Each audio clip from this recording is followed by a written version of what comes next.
here are a few of the greatest marketing promotions ever. Number 11, Got Milk campaigns. Boom!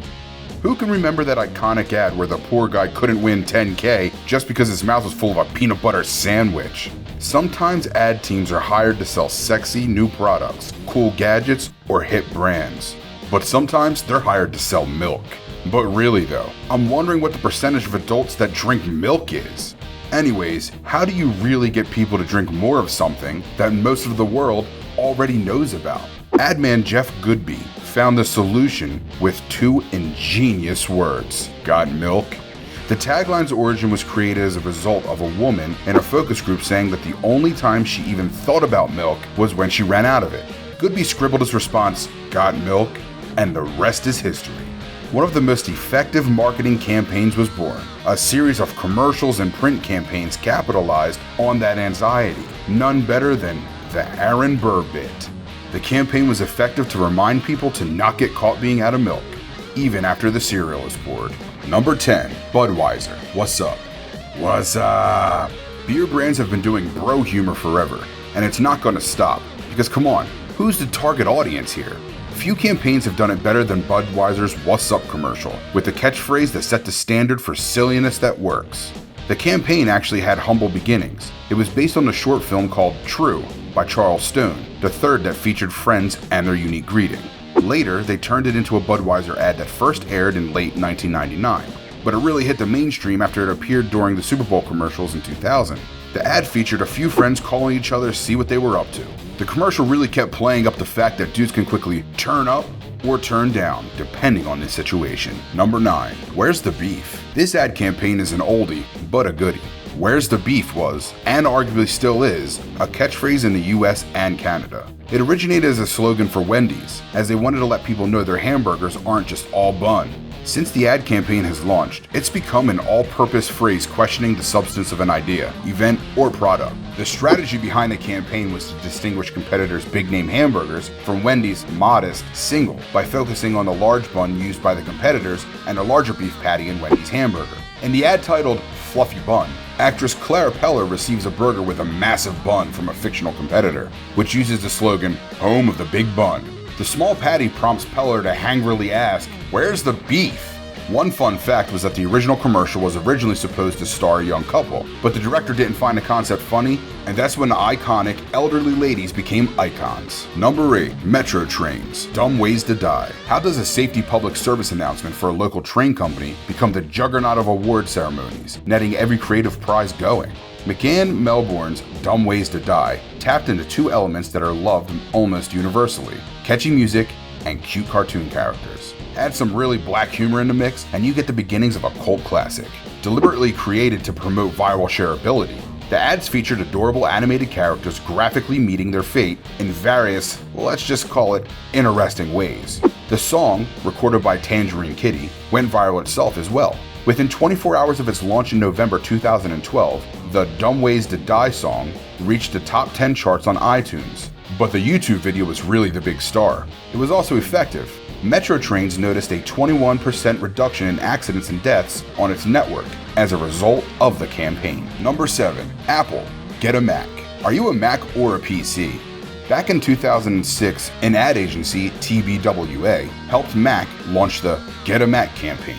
The series of 66 commercials, also known commonly as Mac vs. PC, featured comedic actors John Hodgman as a Bill Gates lookalike and nerdy workaholic PC, and Justin Long as a Steve Jobs stand-in personifying a hip Mac computer. The ads were playful and funny, but also aggressively competitive. However, TBWA managed not only to make Apple the good guy, the kind-hearted Mac was always telling sad sap PC not to be so hard on himself. But they also got people to pay attention and care about the boring part of computing. Security, viruses, rebooting, and even syntax errors somehow, someway, became water-cooler conversations. The campaign spawned legions of parodies and memes as people imitated the either-or proposition through various lenses. The only people who didn't like the ads were probably anyone working for Microsoft at the time. Number 6, American Legacy. Truth. It's rare for two agencies to pitch a client together and collaborate creatively on every part of a campaign. That's exactly what happened when Arnold Worldwide and Crispin Porter and Bogutsky joined forces to help newly formed American Legacy, a national public health foundation. These two agencies really wanted to make the anti-smoking fight to big tobacco's doorstep. The result was Truth, a fully integrated marketing campaign that launched in February 2000 that visualized the effects of smoking. The push encouraged rebellion and, for the first time, made it cool to not smoke.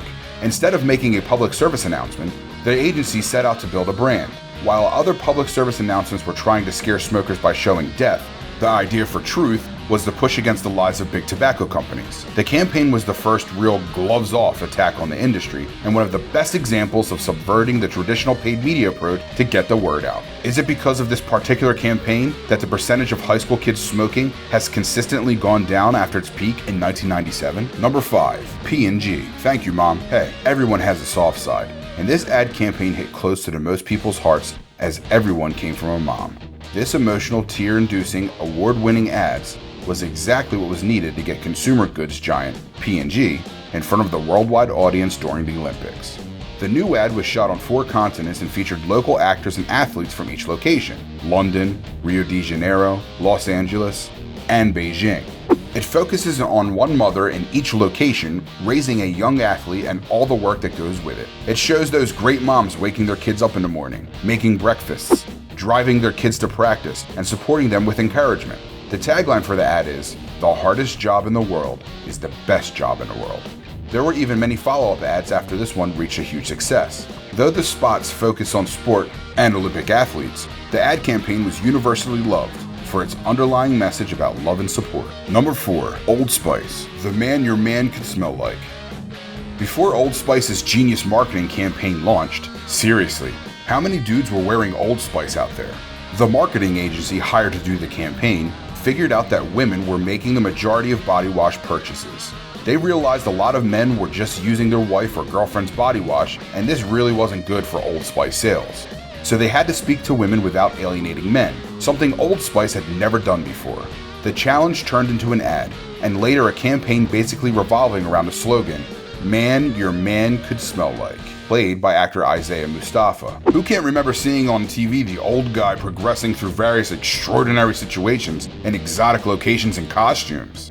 The campaign transformed the image of Old Spice being used by weathered old men to a young and hip dude who's amazing at pretty much any situation. What makes this campaign truly mold-breaking is how well it connected with fans with its Twitter response videos. Mr. Mustafa recorded them, successfully maintaining his paragon of manliness, while shooting personalized video responses to Old Spice fans on Twitter. Number 3. Dos Equis, most interesting man in the world.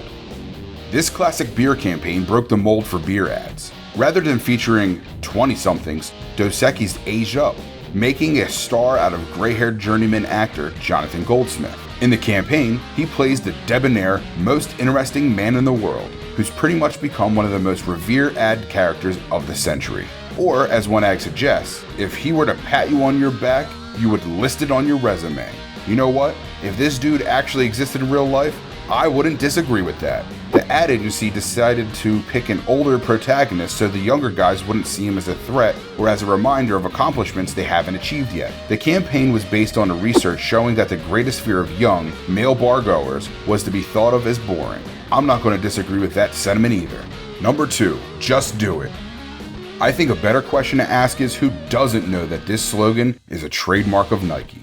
The founder of Wieden & Kennedy Agency, Dan Wieden, credits the inspiration for his Just Do It Nike slogan to Gary Gilmore's last words, "Let's do it." The Just Do It campaign allowed Nike to further increase its share of its North American domestic shoe business from $877 million to $9.2 billion in worldwide sales in just a short period of 10 years. The campaign embodied Nike's image as the innovative American icon, associated with success through the combination of pro athletes and motivational slogans emphasizing sportsmanship and health. Are there any other shoe companies with just one iconic slogan that lets people immediately know which brand someone's talking about? Number 1. De Beers. A diamond is forever. Did you guys know that in the US, the popularity of diamond engagement rings declined after the First World War, and even more so after the Great Depression? Although diamond rings have been around since the Middle Ages, it was typically reserved for basically anyone that's of nobility. That, or they were balling out of control. There was actually a time when girls would rather have a washing machine or a new car for their engagement. Diamond rings were considered wasteful, like throwing money down the drain. When diamond prices crashed during the Depression, engagement rings going out of style among younger couples, De Beers knew it had to do something. In 1938, Diamond cartel De Beers began a marketing campaign that would have a huge impact on engagement ring. A copywriter for ad agency N.W. Ayer jotted down 4 words on copy for a longtime client right before she went to bed. That'd be the phrase, "A diamond is forever." And that's how it was born. And that's why these days, for any dude looking to get married, he's expected to spend 2 months of his cash flow on a diamond engagement ring. Thanks, De Beers. Here's what's next. Can agree that the Nazis were bad. So you can imagine the PR nightmare that ensued after Connell International Trading Company sold boots that left swastika imprints. In January 2017, someone on Reddit posted a picture of the sole of the boot right beside of a picture with